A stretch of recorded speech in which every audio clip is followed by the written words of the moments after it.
Welcome to another episode of Tres Leches Radio. It's yours truly, Radimus, aka Mr. Rad Soul, representing 1/3 of the trio. Gentlemen, say hello. Yo, BCB Stacks back in the building. How's your children? Spring break, we illin'. Always. Where's the reggae air horn for that one, man? That was a whole bar.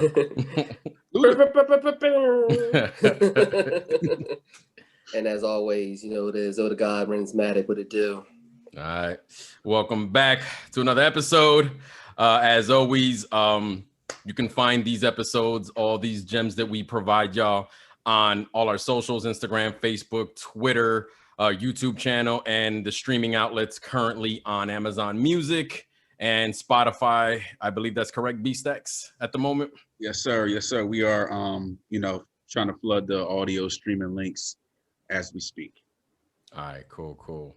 So we got on Apple Music. Yes. Yeah, everywhere. We're trying to get them everywhere. So, So for today, we have another special treat, our Easter weekend treat. We'll be discussing a posse cut. This is yeah. What happened? Before we get into that, though, we got a follow up from last week's episode, the FemC's. Yeah, the votes. I'm just being sour because I know. Me too. I just tried to what's it called? Suge Knighted. My bad. Go ahead. What vote? Yeah, give me the results of the FemC fantasy draft that we put out into the internet for voting. And I guess Brandon, you got the results. Yeah, so Lorenzo won by a pretty dominant, I think he got about 21 votes. And Bray and I were pretty much in the teens. Yes. So give it up for Vince Maddox. Give it up. Give it up. No doubt, man. About damn time y'all put some respect on my name. Shout out to Willow because she told me to pick Lauryn Hill and Missy Elliott from the beginning. She told me that was the winning key to success. So I like to thank Willow and myself. Once I saw I wasn't winning, I just asked, is we finished or are we done? So yeah, I was heavy in my Birdman bag, sour. Oh, man. I appreciate everyone who voted. Yeah, thank you. It's a fun thing we try to do every so often, and it's a time for us to engage with our fans. It was March Madness, so we kind of wanted to blend that with it, have like a tournament feel. And hopefully, the purpose is to just get you guys enlightened and maybe some artists that you people haven't even thought of in a minute, or it was Women's History Month as well. So it's let's just throw some shine on some of the immaculate talent that's in our hip hop game. For sure. And let us know if we missed anybody. Let us know if we're getting fired, So I ain't getting fired. We've been handed pink slips before from Justin. Justin. Shout out to Justin. Ultimate champion right here. There you go. All right, so good looks on that B-Stack. So without further ado, today's treat is we'll be discussing posse cuts. You guys are probably those who are familiar with it. You guys know that's like when, simply put, and actually, before I give my definition, guys, let's just come to like a general consensus definition, right? Posse cut, when I hear it, it's, I tend to say it's like at about minimum of 4 different artists, rappers specifically, right? Not like 3 rappers and a singer. Me personally, it's like at least 4 rappers on there. And whether they are part of the same crew, whether it's like a Rough Riders posse cut, or if it's just like a mixture, right? Like a band from TV where you kind of have like who's hot at the moment all on one track. That's what's considered a posse cut. Those are some familiar examples, right? So for me, and guys, I don't know if you agree or disagree, it's at least like 4 rappers on there. And sometimes it could be a single, sometimes it's just a dope album cut. And it's been, posse cut has existed and evolved over the years, dating back to the 80s on up to now. You guys got anything to add to just do you feel there's anything different, any requirements, any, variables to what constitutes a posse cut? So for me, the key word I kind of hung on to was any collective or an assemble of non-associated acts.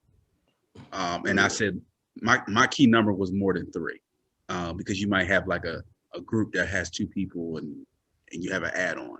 I don't think a two-man, two-woman song could be a posse cut. I think it's got to be more than three at least. But the key word for me was a non-associated act. So the word posse to me already differentiates. This is a village. Like this is we kind of attacking this as a gang. You know, like this is like the whole community here. Like Avengers. Yeah. We are assembling up, and we're usually non-associated from each other. So that was like my key defining words. All right. Yeah, I would agree with that. It's funny. I was talking to my cousin Mark, and I think he's an older guy, and so my cousin Kevin. They were kind of going back and forth. Was it three or more, or four? And I kind of like lean with you guys saying about four, because especially if we're talking about, you said like the non-associated acts, and we're going to a different crew. Where like CNN and Mobb Deep doing songs together, or even, like Dog Pound, linking up with Snoop and Dre. So they're part of the same group, but not part of the same group. But then obviously you got someone like Woo, which is a posse within itself. Yeah, like Triumph. I think Triumph is a posse cut. Yeah, you know what I mean? Triumph is easily a posse, same group, but I mean, you got 9 members, so that's a posse by default. Yeah. And even with some of these younger guys, like with the Beast Coast, collective, and so forth. So most of the time, non-associated, but then you got those kind of those clusters where it's still that one big family unit that still kind of works in that same function. You know what I mean? And another example, because Triumph, right? Like Woo's a group, right? But you got like the Rough Riders Anthem remix, where they're part of Rough Riders. They're not a group though, right? Yeah. But like the remix has all of them, right? DMX, The Lox, Eve, Dragon. And like I consider that a posse cut, right? Where they're not a group, but they'll come together, form like Voltron, and make that kind of magic. So yeah, I think, and the thing with Woo, like when you add Cabadonna and Master Killer, like because original Master Killer wasn't originally in the group, so when you add those two elements, that makes it a posse cut. Which I think Triumph is a posse cut. Like Wu-Tang is the group, but you got these other outside elements. You know what I mean? Yeah, they're like the what's it? Well, I think Wu actually had them, right? They're like they're affiliates, I guess you could say. Yeah, right. Affiliates, right. Yeah. Now, let me ask you this, because this hit me like last minute, and maybe this means nothing. So the song, right? Kanye West had Monster, right? It's Kanye, Jay, Nicki, and Rick Ross. Do you guys think there's a bar minimum for a posse cut? Because Rick Ross has only like 4 bars on that, and then Kanye, Jay, and Nicki have full verses. So that just hit me. Until that song hit my mind, I wouldn't have ever thought to ask a question like, is there a bar minimum? But if somebody just exists for that short a time, are you still like, that's still a posse cut? It's still 4 people. The duration of the verse don't matter. I would say no, because and this kind of leads into what I wanted to talk about. You had like a lot of groups like the Treacherous 3, the Furious 5, the Cold Crush Brothers, where like it was so many guys, man, like, and it's only one mic. So, you might got Kid Creole, you got Grandmaster Caz, and it's like people, Melly Mel, like, hey man, somebody only got 4 lines, you know what I mean? Like, so I wouldn't flack Ross on that one. Right. I wouldn't personally. Like it's still a posse cut. Bar doesn't matter. He still rapped on it. Right. No doubt. Yeah. I mean, even we look at some of the Woo stuff, you might have you guys come in for like 4 quick bars, and then Method Man or whoever jump in and do that full verse. But he was still an integral part of that glue. You know what I mean? Granted, nobody really remembers what Rick Ross was rapping about Monster, but I think you still needed him. And Lemon Pepper Wings. What else does he rap about? Oh man. So and you know what? And would you guys agree? Like I was doing a little bit of research, right? Like, and Brandon, I like that you mentioned like the OGs right there. Posse cuts, right? Like given our age, for me, the posse cut, the way I was introduced to it was either like at first was probably like the whole Avengers approach, where it's like different artists, like a band from TV, right? But they said like if you go back, it was also kind of like the internal approach, like the lead guy or was putting on their friends for the posse cut. You know what I Mhm. mean? Like, that was, again, that was how I, like, just kind of going backwards with it. I mean, I still consider, like I said, whether internal or external, posse cuts. Now, my next question, and we're not like ranking these or anything, is what are some of the, like, what are like some of your favorites? Some of the obvious ones, right? No ranking or whatever. What are some of your all-time favorites? Posse I cuts. think Go ahead, I go think you really gotta look at like the essential. I think that to me, what was the bar standard, and I mean there were probably posse cuts obviously before then, but I mean you gotta look at the symphony with the Juice Crew. Mhm. Absolutely. With G Rap, Kane, Ace, you know, and Craig so G, Marley forth. Marl, And I yeah. mean, yeah, G Rap. I mean, G Rap's original verse got cut off because he just rapped that long. And so, but to me, that was kind of like the bar because they were a collective more than a group. Yeah. But to me, it kind of set that standard where, like, we saw later with Tribe, leaders in the new school and so forth. It was like you kind of had to match that energy because everybody was coming correct. Nobody was coming with a half-ass verse. It's almost like Crazy. I'm trying to take you out, period. Like I'm not trying to be your friend. Or like, because we see a lot of cuts today where everybody like, oh, well, me and Drake, we cool. We just going to do this and be fun. Like, no, these dudes are trying to say I'm the best.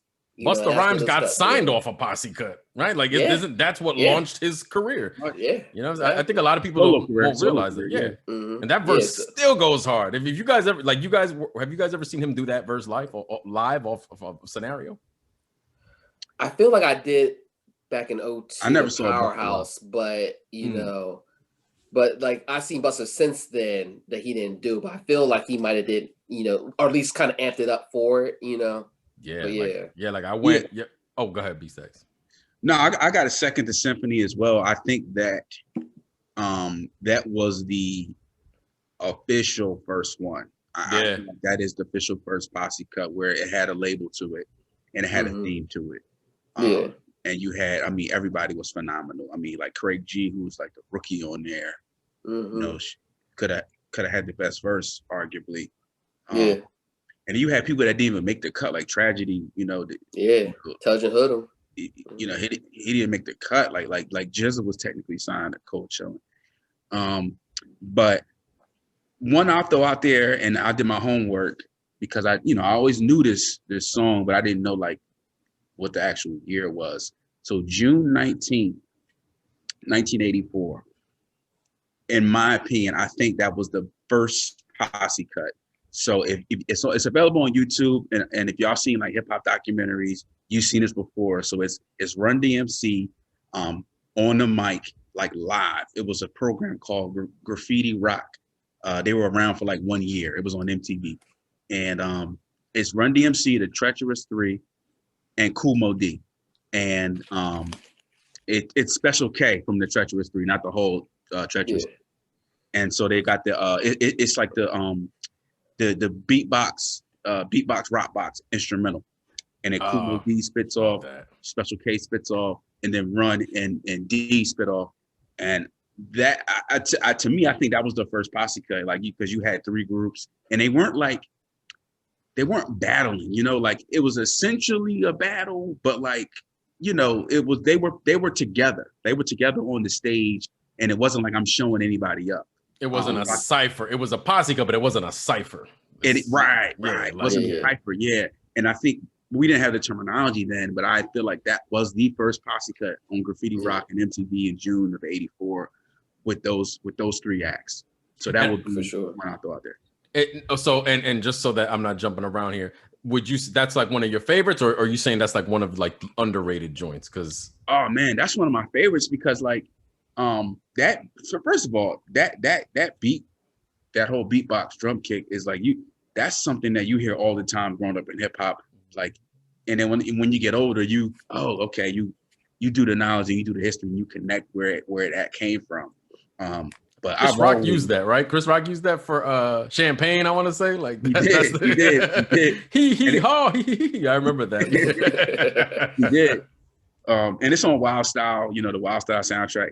So that is one of my favorites. And you got like Kool Moe Dee on there, he's the most elite. Like Kool Moe Dee was in his prime in '84, and then like Run and D are like about they're like Young Guns. Before the you know? LL. Yeah, before LL just killed him. Sorry. But Ah. Fumo D is like the star of that one, you know. Like he's like you could just tell, like, and he's holding back, like he's not even giving 100%. Yeah. Special K is like the smooth dude, and then Run the Deal like the Young Guns on there. But that is one of my favorite joints, man. When I look back on, like, you know, it's hard because there was nothing I could play it on. I didn't have that's not on vinyl. That's not available on streaming. It's literally you would have to YouTube it or like street or download it, MP3 it. You know what I mean? Mm-hmm. Yeah, and For sure. Yeah, and I mean, as far as my favorites, and I was gonna say y'all could throw out like more than one, like Fantastic Four, John Blaze, Reservoir Dogs, Flavor in Your Ear remix, I Shot Your remix. You know what I'm saying? Oh, yo, we were talking about this the other day. Watch for the Hook. We were talking, Watch for the Hook. Oh my God, brother man. Yeah. Yeah. All right, can we just talk about that one real quick, yo? Go right ahead, sir. So offline, we had a conversation about Watch for the Hook. Tres Leches DMs be lit. Yo, all day long. Yeah. That song was so strong in the East Coast that when that first came out, we didn't even know what it was called. We was like, oh, the Bruh Man beat. Bruh Man. And I couldn't even make out what he was what the sample said, dude. Like for the longest. Right. The Watch for the Hook is so phenomenal that it got burned on East Coast radio. Hot 97 played it up here. Yeah. From deep Southern acts. So definitely want to shout out that particular track. Your family, yeah. Slaughtered that. That was a slaughter of a cut, man.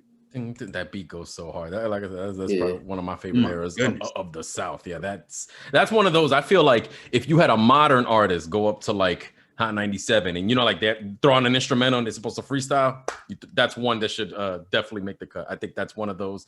It has a repetitiveness, but not in a bad way.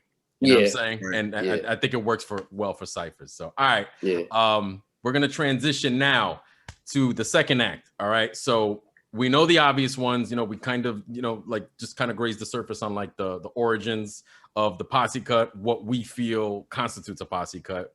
Now, let me ask, and either one of you guys could go first. I would say throw your three out, right? 3 underrated, undiscovered posse cuts so the ones we just talked about have notoriety. They're constantly, like if you Google posse cuts, these joints are constantly on lists. So what I'm saying is, what are some, name 3 posse cuts that are underappreciated that you feel are as good as some of the other ones? All right, I can throw out quick 3, and it's funny. A lot of well, you might as well go back and forth. What you say? Like all right, one. Oh, you want to just go 1 around, 2 around? Yeah. All right. Okay, even better. All right, cool. All right, I'm gonna go with and it's probably my personal favorite, but it's one I feel like it never really gets in the conversations a lot. But Notorious Thugs, you know, Bone and Biggie, like to me, and it's crazy. I was listening to it again. I still don't think it gives it the prop. I mean, in our type of circles, like Bone, especially Bone fans. But I think outside of that Bone circle, I don't really hear people talking about like a Triumph. Like you hear Triumph is like universal, like Like I, to this day, I'll say, Rebel INS probably had the greatest opening verse of all time. Like that's universal, but I don't hear like outside of Bone circles like that song being mentioned. Even big circles, I don't hear that song. You talk all about the Benjamins, but you're not gonna hear like, oh man, Notorious Thugs. And I like Notorious Thugs better than All About the Benjamins, bro. Yeah, honestly, like I still get chills sometimes listen to that song. That's how that beat comes in. Didn't we try to karaoke that? Did we try to karaoke that? Impossible. Yo. Oh, and we did it in Costa Rica. In Costa Rica. Pura vida, pura vida. Pura vida. Mm-hmm. But it's crazy because like that was still during the time. So when we think, especially when how ready it was then, that was during the time. I remember the first, and Brandon can contest to this. Like the first 2 weeks when that song came out, they only played Biggie's and Busy verse. They faded it out on Crazy. So I'm trying to dub it, trying to get that whole thing in. And then finally after that 2 weeks, they played the whole song. But I'm like, that's how the beat and how Biggie got on. And a lot of people say, Biggie might have the best verse. I think he was able to compliment them. But I mean, when Busy came on, he had the line like, beg your pardon, but we ain't marching for Martin. I'm like, ooh. We ain't marching, we shooting. Like I like Yeah, that, you know. dude. I think in one of the hip hop groups, somebody said, "Oh, I shut it off after Biggie's verse." I'm like, "You're a fucking moron." Pardon my French, Yeah. but like seriously, you shut it off after like, yo, you're missing the juice of the song. And Biggie does his thing. Absolutely. Like, Yeah, Biggie definitely does this thing. Yeah, I mean, to this day, you know, and you know, especially when you start breaking down some of the lyrics of what they're spitting, it's like, you know, this crazy. All right. And it's, you know, so that's to me was my, you know, one of the most underrated, you know, and you Posse. Not think for us, and you think Busy but had the best verse? I think Busy went off. That's what I they meant to all went say. off, Yeah, honestly, like but name your song, yeah. and I say who you feel had the best verse. Yeah, I feel like Busy had something to prove. Like he knew Biggie was there, but you know, he had something to prove that night. You know, I agree. Wishbone sour. We gonna go, man. You not understand. Go ahead, B Stacks. What's yours? Yo, this is gonna be a long episode. Sorry. Right. Yeah, that was a good one, yo. I agree. Busy was he's letting off. Busy was on some testimonial shit. Yeah, and remember he was this in your group. Well, our group 3-6. Yeah, 3-6. 3-6 this too. Busy was on some testimonial stuff. But the name of this right here is called Le Flow, Le Fly, Escoshka. Oh yeah, you went to BCC. Yes. Yo, somebody already commented on that too on the live feed. But yeah, I caramba, Astray, number one, like lumber.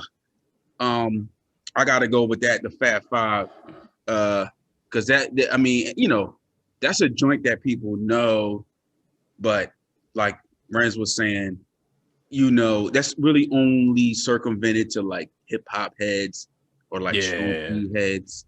That Fat Five record is phenomenal. And like I remember when that first came out, like, you know, it just had like dark beat to it. Almost like a Halloween kind of vibe. And like they always were like Boot Camp Clip was like the Wu-Tang rejects. You know what I mean? Like rejects there. not Price said it, but yeah, know what I mean? Like not rejects, but like, you know, like they were like, if you thought Wu-Tang was dirty and underground, you wait till you get a load of Boot Camp Click. Like that is dirty and underground. So that track is amazing. It's timeless. It still holds up. Who you think got the best verse on there? I gotta go Starain Wonder. You know, it's Starain Wonder coming through. Drop you like lumber, thunder gear. Wonder way. I can't even say all the words because it's listening. I laugh because I think Sean Price says on like look at the mess you made or whatever. He's like somebody saying or is it Broker's Rapper? Yeah, I don't forget one of them where he's. I know you're talking about. Yeah. Somebody says, "Oh, I heard LaFleur on the hip hop at noon." I forget the verse. He's like, "Yeah, but that don't mean chips to pee." Something like he basically saying just because somebody told him like they hear it, he's like he still don't get paid for it. And I think I forget which joint it was. I forget. I can't remember. It might have been Broker's Rapper. It might have been. It's because it sounds like in line with the thing. I know my brother would know it off the top of his head, but I remember he said that. Yeah. Like okay. Another before we go on, OGC was another group that like to me original on their own stuff they sounded mundane, but like OGC to me they always showed up in those like boot camp with the whole clique, you know. I felt like they always showed up. I don't know if it was their voices or maybe they like their attitudes, but they always like, I don't know if you guys are in a boot camp clique like that as far as like album wise. Yeah. OGC. I defer to my brother on that. He bought all those albums, the Representatives. He bought all the offshoot albums, like all of that. Yo, they're like the Jamal Crawford, like they're like the 6-man dude, or the guy that's on that team that just come in and fourth down and score a touchdown. Like he ain't done nothing all game. Like that's OGC. Like So just clutch. I like the variety of these picks. So yeah, I'm gonna go with mine. A Posse cut that I feel this is literally probably a B-side. And I think we've had this conversation before, is the Firm Biz remix. Yeah. And I mean, like, even when like I said, I think it was just like a vinyl release only. It's way better than the original. I love it. It's over the world's famous. You know what I'm saying? I love that. As dope as it is, I think it just doesn't get mentioned you know, in the conversations of the posse cuts when it should. There's no reason for it not to be. It's not as, you know, people when they think firm, beside like they'll think like affirmative action. You know what I'm saying? Like they'll kind of go to that one. Yeah, right. But they'll never think of this. I love the sample. And to be honest, I've listened to that song a million times. And even refreshing it now, I thought Half a Mil, God Bless the Dead, he opens up the song. And I think he has the best verse on it. They all come correct. There's cohesion. I love the sample. If you liked the Firm Biz original, which got a video and all that, this version is way better. I wish, you know, B-Stacks, like you said, I wish we could just like play some audio in the background. I would just say Firm Biz remix. It's on YouTube. It is added to your playlists. It is absolute banger. That's my first pick. Nice, Half a Mil having the best verse. Rest in peace. Half a Mil, yeah, man. I mean, dope. One of the most underrated dudes that really never got his shine, but for sure.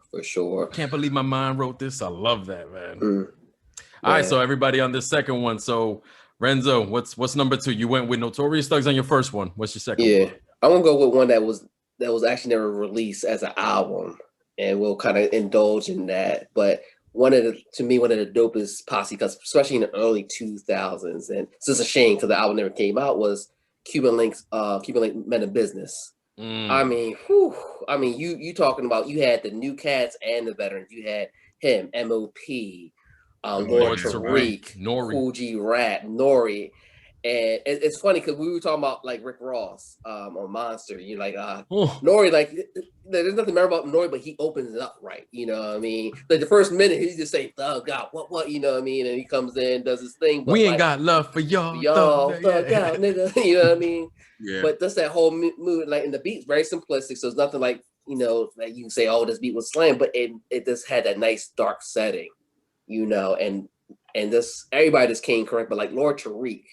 To me, it was almost like he didn't give you the uptown version of Lord Tariq. Lord Tariq's like, y'all must think I'm sweet. Like I'm BX Bomber. And he rapped like Pun was on, like he was going up against Pun. I ain't rich. Yeah, but the way like we he just went on. Oh my God, like I agree with you, Renz. They all came correct, but yeah, Lord Tariq, Jesus like when he came on, you know what I mean? And everybody, like I said, everybody went correct, but like Lord Tariq was just in a whole different zone. It's almost like you said, maybe he thought Pun was gonna be on that track, and he's like, you know what? This is how I'm gonna go with it, you know. But that was, to me, a posse cut that should have got love, but with that album never ever officially coming out outside of our circles, nobody really knows about it. But if you go on YouTube, you know what I mean, or you download that album, you listen to it, it's actually can be streamed, Brenz. I was on Tidal. Somehow 24K is on Spotify, and like, so you can find it. And you know what? I like that you said that song, because I feel like when he put that song on the second bootleg of the 24K, it felt like for a moment in time, albums, like they were almost making it a requirement to have a posse cut, whether it was your internal crew or like, yo, get a bunch of the dopest dudes and have a posse cut on your album. It seemed like it was almost, for a stretch of time, like a requirement to have a posse cut on your album. Like that's like how my mind remembers history. Yeah. For sure, especially like late 90s, like early 2000s. Yeah. You had to have that mandatory posse cut. You know what I mean? I love that. M.O.B. B-Stacks, what you got for number 2? You had LaFleur. I messed it up. Ashkoshka for your first one. So I showed love to the early 80s because you know that's where everything started. You know, and I think I had to begin there, because to me there wasn't groups yet. You know, there was only posses. Like I don't consider, and this could be controversial. I don't consider Grandmaster Flash and Furious 5, Treacherous 3, Cold Crush Brothers, Funky 4 plus 1. I don't consider those groups. Like they were individuals that were like, yo, like, you want to rap? Sure. I DJ. Okay, let's get together. Like, to me, like, that's a posse. You know, NWA and the Posse. Like, I feel like groups came later in the 80s. So, you know, I showed some 90s love. So for this second pick for this round, I gotta go with I mean, you said it already earlier, but I gotta go Fantastic Four, man. Yes. Yeah. Yes. I mean, who the hell won a battle? The ill Mathematical. My brain is IBM compatible. Techniques are foreign. Far from being boring. Like, oh man, I'm gonna stop. That was before we had to. That song came out way before we made the Don't Believe the Hype episode. right.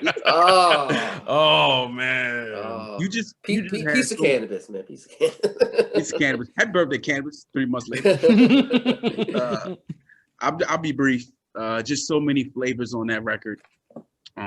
You know, you had Cam, you had Nori, Pun, you had Cannabis. And I think the beauty of that record is like, for everything you need, like, all right, like Nori had like the fun thugged out, you know, Cam was like the swagged out, Cannabis was for the backpack, you know, like lyrical, spiritual dudes. Yeah, and you ain't had enough yet. The dessert is Big Pun. Fun.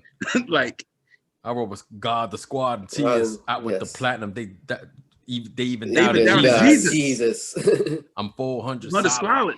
Yeah. Oh my God. I'm done. And then he even pays homage to Rakim on that one. You keep playing and not get furious quick. Like, yeah.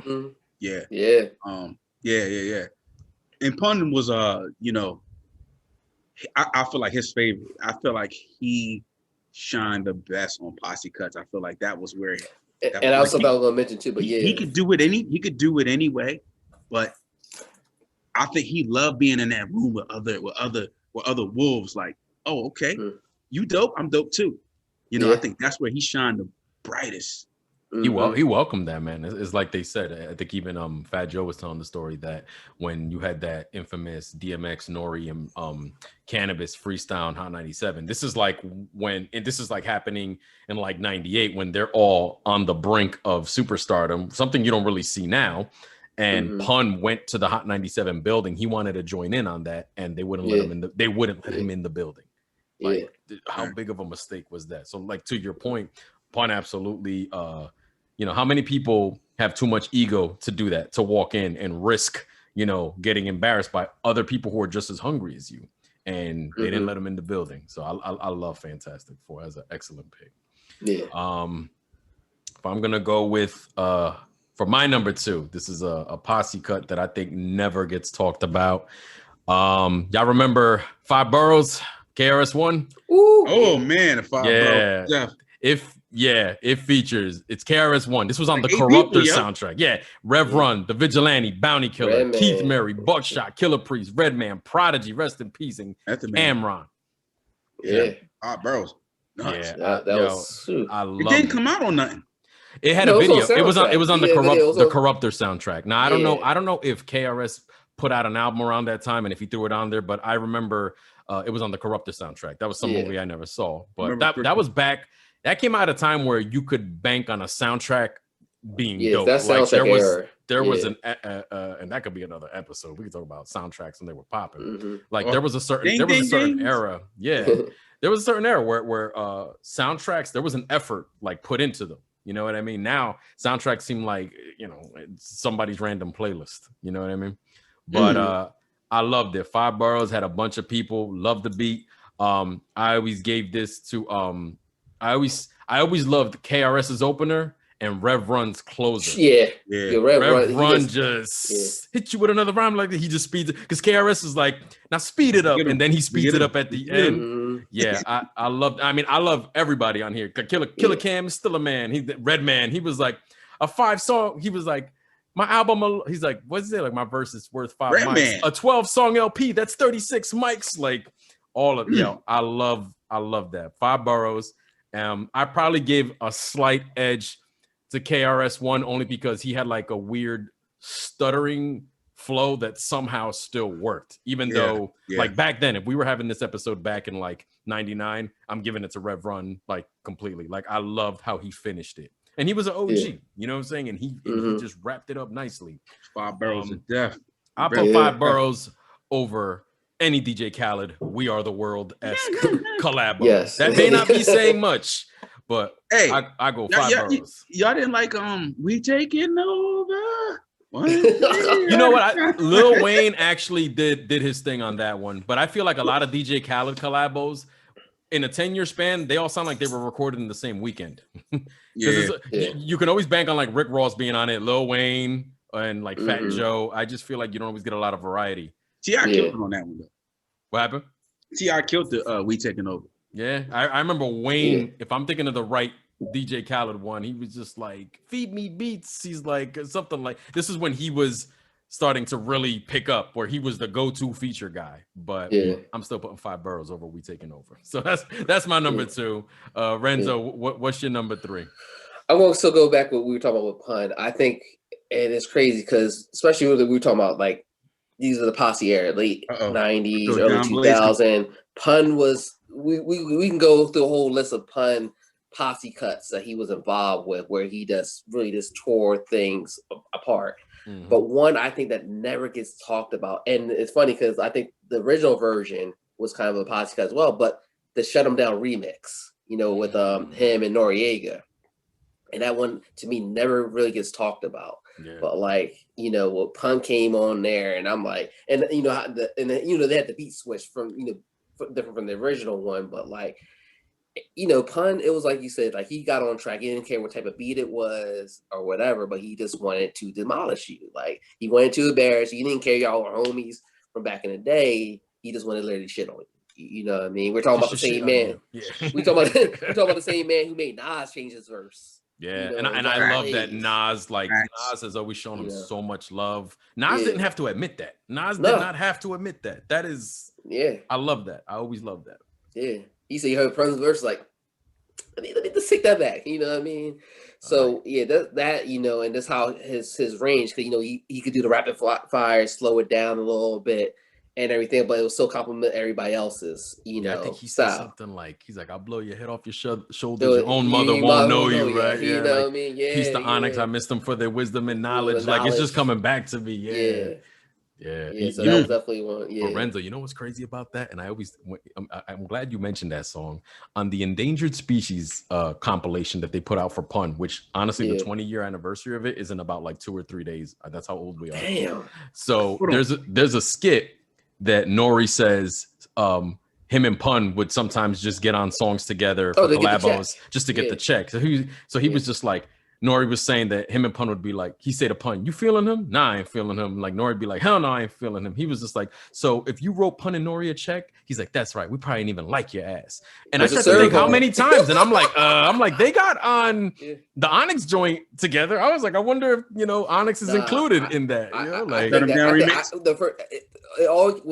time I heard that skit, the first thing I thought about was that the song with Pun did with Mr. Servon. And because Mr. Servon, No Limit. Big that's probably one. Well, Master P had a checkbook for it. That's why. Mr. Servon still loved the Pun. He made sure he saw at the Pun died, but like at that time, Pun was like, "Yo, I'm just here for the check." He had to be because nobody talks about that song. Servon gets swerve on. Big song with the big guns. I don't know a single line out of off that song, and I love Big Pun. I don't know a single line off that song. They even had a video for that joint, man. I know, because when it came out, like Pun was gonna get you spins and views. I love that you mentioned that. So that was your number 3. So you went just real quick. You went Notorious Thugs, MOB, and Shut 'Em Down remix. All right, so B Stacks, what's your number 3? Shut 'Em Down was a good one, bro. 98 was great. My favorite year hip hop. Yeah, one of my favorites too. All right, I gotta go a little further up in the 2000s now. I'm trying to space my picks. I was about to go to Graveyard. The Big L joint. Big L joint. Before had took the mantle. So I'm gonna go 2003. Get 'Em High, Kanye, Talib, Common. Let me tell you. Wait a minute. Now, let me ask you. Remember, we were talking more like a four ensemble. To Get 'Em High is technically just 3. It's only 3. Well, my definition was more than 3. Like 3 is the minimum. Okay, and they're not like associated acts. So like it's not like it's Mos Def, Talib featuring Common. Yeah. It's Kanye Talib, featuring Kanye, you know what I mean? Like you have four Yeah. different entities. To me, that's a posse cut. And All out. yeah, I mean, you better. Oh, he got Is that the felony? fantasy crown on. He's like, I will allow it. Right. Yeah. Renz is king right now. Oh yes. But yeah, Y'all yeah, assume get him rappers high do is what they is come on, man. Y'all already know. Like Yeah. dope. You know what I mean? Like Kanye just hits you in the head in the beginning. You know, you got I mean Talib, music stick to your ribs. And then That's my you favorite got CD. Common that just like destroys, like Common destroys that song. Like, Yeah. oh Get my your hands God. up, get the motherfuckers higher, and Real rappers is hard to find. Like a remote. Oops. I control rappers out of. Yeah. You super man. That's why I abuse you who are not thugs. I remember that. Yeah. Like Yeah. Woods. Yo, like, and to me, like that it's even more I give more credit because it's only 3 of them. And the energy feels like it's 6 of them. Like it feels like they're doubled, you know? Yeah. That track has so much energy and just so much vibration to it. Like it adds, I mean, it speaks to the Kanye album, College Dropout, but like that Get 'Em High record was probably on repeat for like 9 years of my life. Like I love that song, yeah. like I love that song. You know what's the subtlety about that, Brandon? You know how that song starts? You hear Kanye's voice first. He goes, and then the beat drops. That's the most subtle thing. I love that he just, I love the way that song starts, bro. Yeah. So subtle. It complements the album well too. And again, man, like only Kanye could get like, you know, dudes like that in a room together, and then and you come out with something like that. Best Kanye album for me personally. Yeah. Hard to argue. Yeah, I wouldn't argue that really. Nah. So Get 'Em High. Common got the best verse. All right, so you had the LaFleur, you had what was your second one? I'm already drawing. Oh, Fantastic Four. Yeah, Fantastic. Yeah.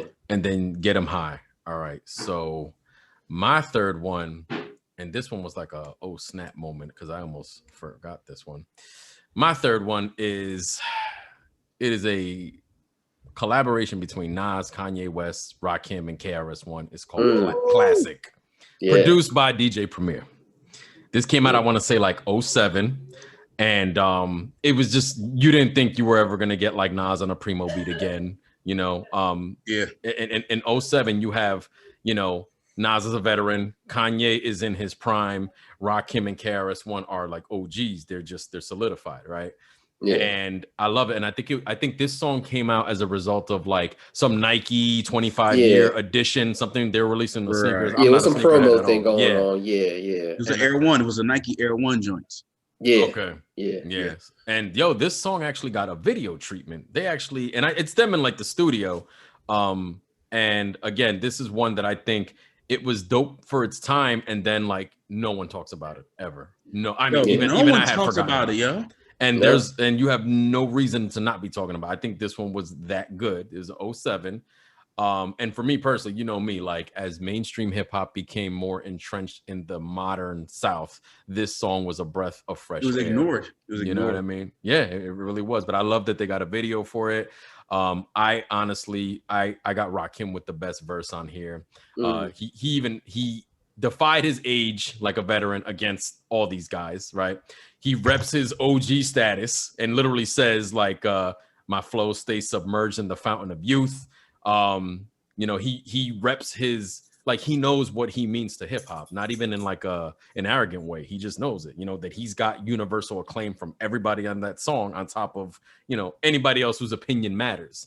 And then he ends his verse by tying everyone's name on the song into his verse. You know what I'm saying? Like he just says, oh, something like Nas or whatever. Like he says everyone's name. He said made him look like Nas, and he says there's a few things. He ties everyone's together. But again, over DJ Premier, and this was probably Kanye before he was really gonna start venturing out there. You know, in 2007 he had graduated. It was the last effort. Like if you want the Soul Kanye, there was it. That was the last effort. That was it. He was getting ready to leave that, you know. Yeah, And so I kind of forgot about this joint, but when I saw it, I was like, gotta add it. So Classic is my number 3. So my 3 were Firm Biz remix, Five Boroughs by KRS-One and a bunch of other people, and Classic by Nas, Kanye, Rakim, and KRS-One. So I like solid. none of us had the duplicative picks. So that's impressive. That's the beauty here with Let's Ready. You know what I mean? You know what I'll say, and this is just to stir the pot a little bit, Renzo. And actually, we had this conversation. As I was doing this, a song came to my mind that I was like, if you replaced 2 people, this song might have made my list just to have like a modern day one. So you know how we were talking about the Sky Zoo joint, Eastern Conference All-Star. Yo, it's like I was thinking about that song the other day too. I was thinking about 6 classics, right?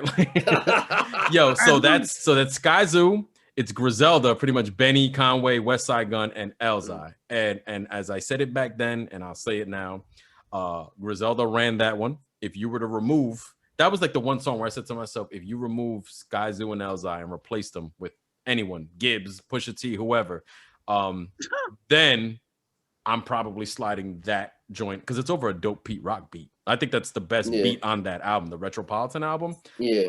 Then I would probably slide it in here. That came to my mind. I was like, you know what? I got to stir the pot a little bit, but my opinion hasn't changed on that. Griselda took that. Yeah. And I like Elzhi. I think we know certain circles put him on a different pedestal, but I just never liked his fit on that song. Sky Zoo was kind of what Sky Zoo could have still technically stayed on. But Elzhi to me was at all. I'm talking about more like the flow of the feel, But Elzhi to me was almost like, why are you here? Not nothing wrong with verse, but you're fired. Why are you here in the sense that to me it wasn't a good fit. Send him to Justin. You're fired. But I never liked the fit, because based off what everybody was kind of on subject matter wise. Then he came on, with the super lyrical miracle stuff, and it's like the sun and the moon and all that. But it kind of took to me, it was kind of almost like a buzzkill, To me, that was a great song. But like I said, I mean that should have been a Griselda song, for all intents and purposes. What I mean? I can edit that as such. So, I know. I just wanted to mention that. Okay, so all right, so to wrap it up, so we have like our final segment here. Now we've kind of gone through the history, our almost agreed on definition of posse cuts, some of our rarities that we feel should be mentioned more. Now, in 2021, right now, what would be a posse cut? Which artist would you like to see on a posse cut? Like, it's like, yo, this is going to be released on New Music Fridays. Who would you like? What would be your dream posse cut in 2021?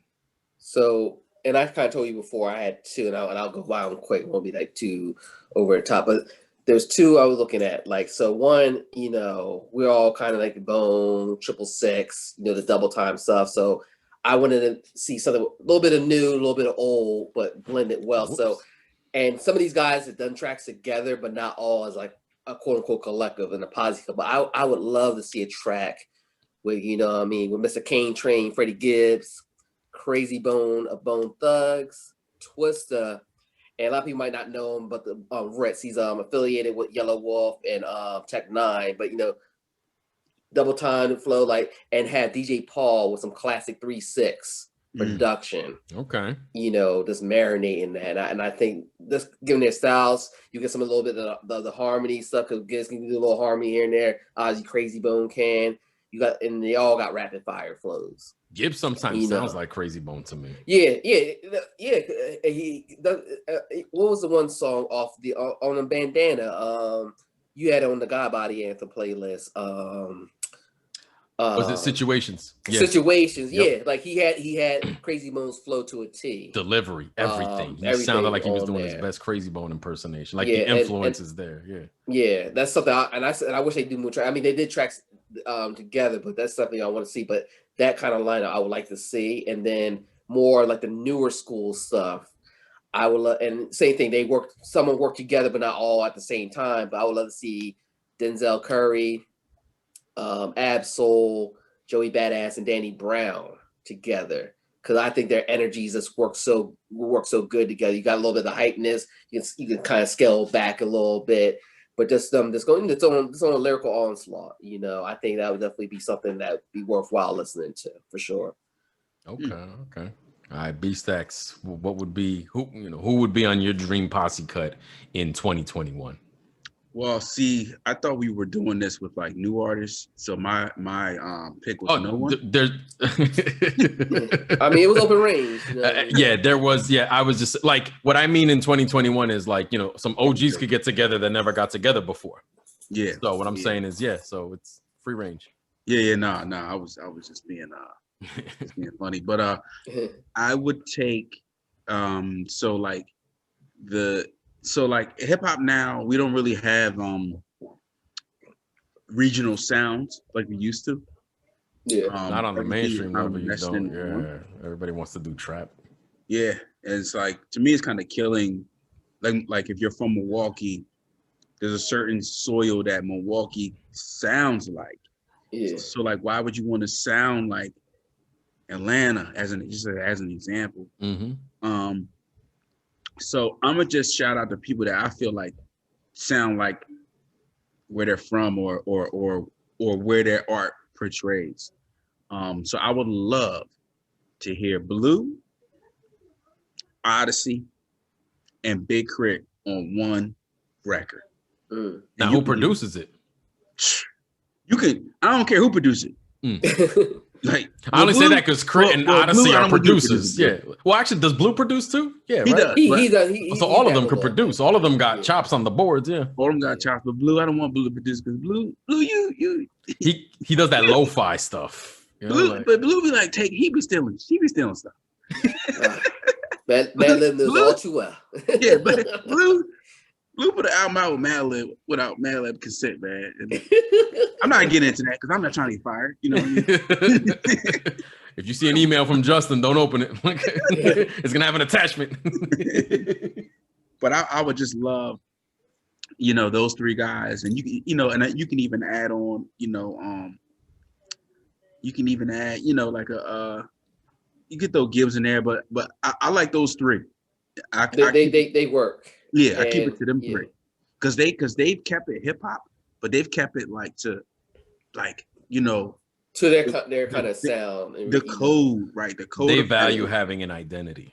Yeah, their own identity. Yeah. Right. And I like you did that mix, because remember when we did the dynamic duels episode, and we were talking about duels you wanted to see together for me an album. The duo I had mentioned at that time was Crit and Odyssey.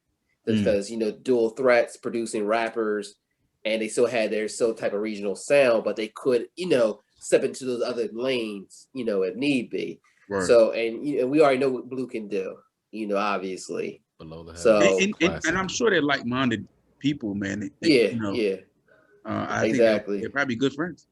Listen, I had evidence produce that joint with those three right there. EV, I'll say put EV on that. Oh man, EV, but nice. Yeah, I'll say put EV on that, John. Oh, all right, nice. All right, so I would say for mine, it's funny because there's going to be some overlap here. I would go Benny the Butcher, Denzel Curry. I also went Crit, Ab-Soul, and Gibbs. Right. So those are the 5 MCs that I would pick. Right now, here's the twist to it. Okay, I would also, I guess I was thinking of certain, like I was thinking of like that DJ Unique remix of The Points. So you know how how in between the verses they got "We're Standing Strong," so they got the girl in there. So with this posse cut, it would be those guys I just named, and then the chick, she's been getting bigger and bigger. Her HER. I want her just to kind of methodically just be like have a chorus, like a quick chorus in there, even if it's just a one line, kind of like a "We're Standing Strong," just placed again, maybe not after every verse, but like maybe after every 2 rappers or something, just to, just so that it's like rapping, but then you get like such a pleasant voice in her vocals. And I would say I had 1 or 2 choices for production, either Madlib, because as the years go by, I realize he's the kind of guy that he can find the odd sonic common denominator between these people and make it work, while also kind of pushing them a little bit out of their usual comfort zone. You know what I mean? I think he's just a master at this. Some people achieve mastery, and he's just one of them. And if not him, there's a production duo called FNZ, Fanatic and Zach. And you may not know them by name, but if you ever listen to Denzel Curry's Zoo album, they handled a lot of production on there, and there's a lot of big booming production on there that these guys at one point in time or another have rapped over. So I wouldn't mind those guys providing the beat. And much like you said, Renzo, like some of the people I've listed here, they've maybe collaboed like, one with the other, but not all of them together. I think Denzel Curry has a new project and Benny the Butcher's on it. You know what I'm saying? I think it's called like Diet or something like that. So yeah, that would be my pick. Like if I saw that this was going to be available for streaming tomorrow, it's going to be the first thing I'm pressing play on rather than, just anything else. So otherwise, I would definitely go with that. All right. So that's pretty much it. Now, what I wanted to ask you guys just real quick, are there any just posse cuts that you just like that we just, because we were focused on certain topics that are just dope that, people should know about, just that y'all like? Yeah.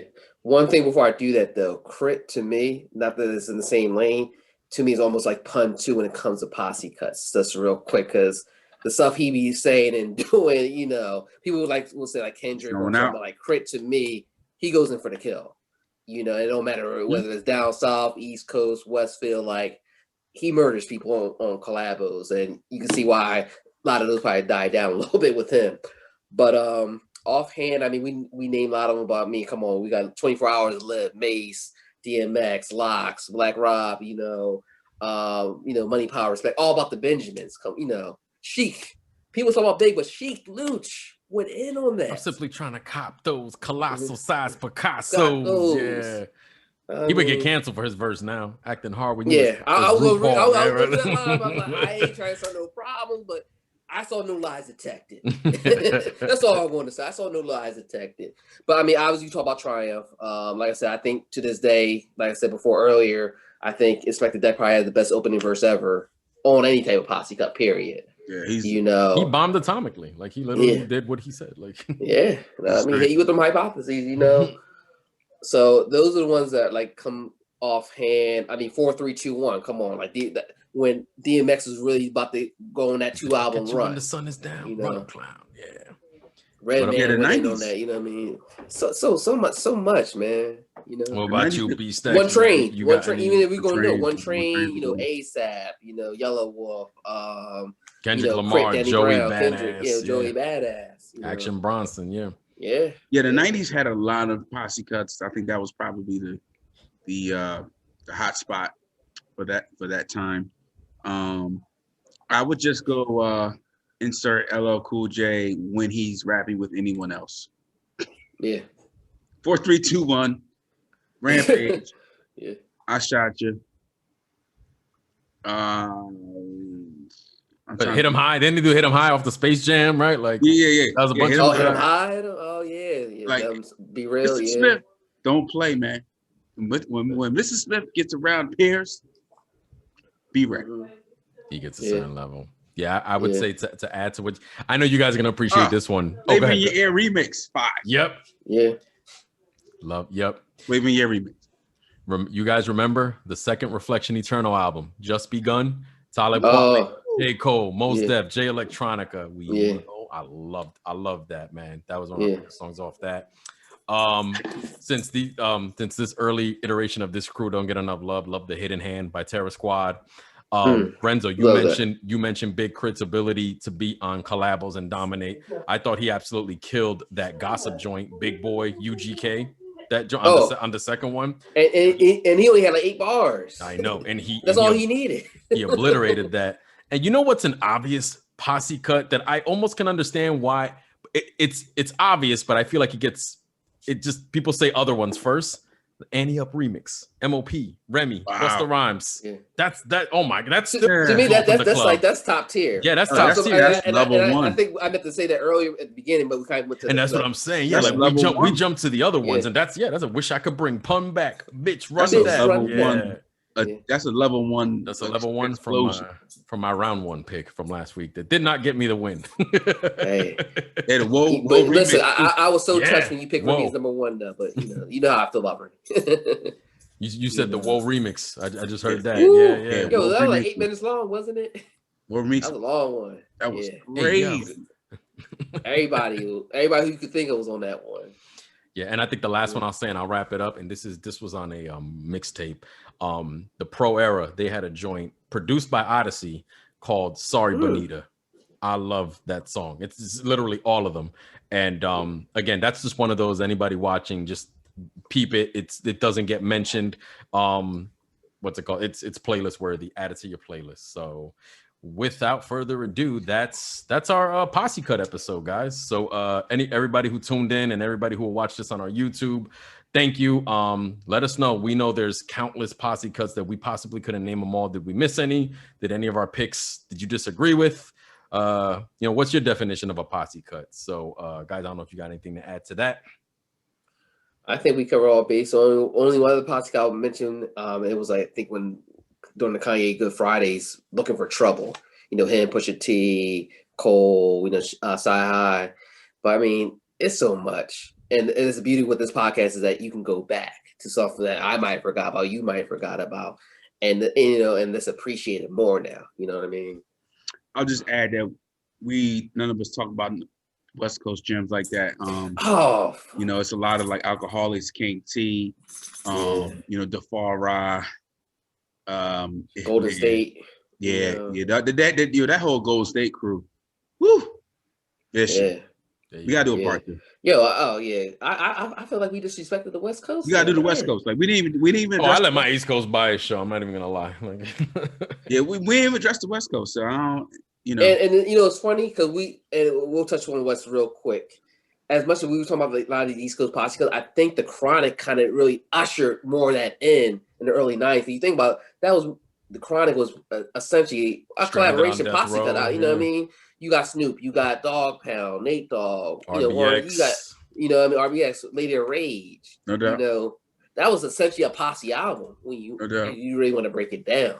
No doubt. And the way the late 90s was moving, the Northwest, everybody pay attention to LA. Yeah. But like San Fran, Oakland, and Bay, the way they was moving was like collective as well. So, you definitely want to just shout out to like people on the stairs and those acts. Dilated, they had to join with the Licks on the Expansion Team album. Team, whole bunch of stuff, man. Whole bunch of stuff. So definitely, guys, you seen this name, whichever ones whatever you guys feel we left off or just should be mentioned, by all means, hit us in the comment section. Once again, we are on social media, everything as Tres Leches Radio. Hit us up in the comment section. This will be on YouTube, and we're also available for streaming on Amazon Music currently and Spotify, Tres Leches Radio. And on that note, we are out. Peace. Peace.